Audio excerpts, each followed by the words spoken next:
Ayan po, natapos na natin yung mga mabababa.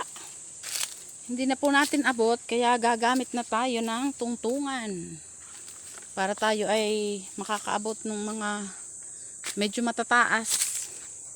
Ayan po, kumuha na ako ng tungtungan. Ayan ang aking tungtungan. Meron na akong magic na tangkad. Maaabot ko na po Aakyat po ako din Ayan. Ayun, di ba? Matangkad na tayo, Abot na natin,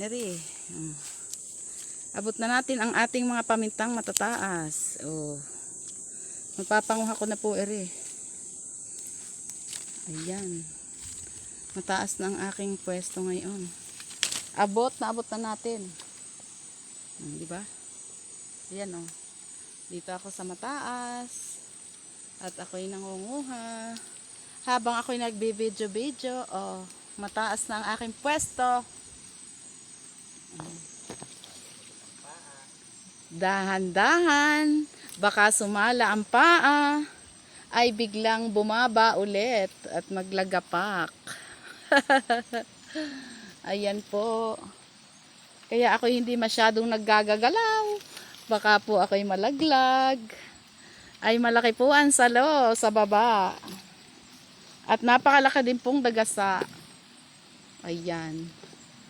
Ayan po ang ating senaryo sa ating pangunguha. Pag hindi po abot, ay aakyat din sa aking mesang maliit. Kaya po ako'y biglang natangkad. Di ba?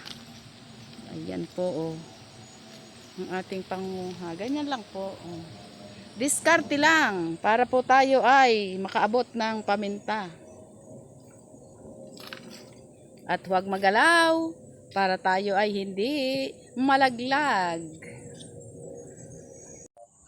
Ayan, ito na po ang ating napanguhang maghapon na paminta o black pepper. Ito yan. Isang timba. Tapos ito mga isang timba rin itong gusto malaki. Dun sa kulay white natin na lagayan na timba. Ayan, Nakadalawang timba tayo.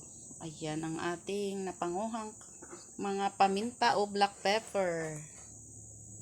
Ayan, Ang iba ay hinog na, Yung black na, Tuyo na. Ang iba ay tuyo na. Ayan, Ayan ang ating napanguhang paminta. Or black pepper.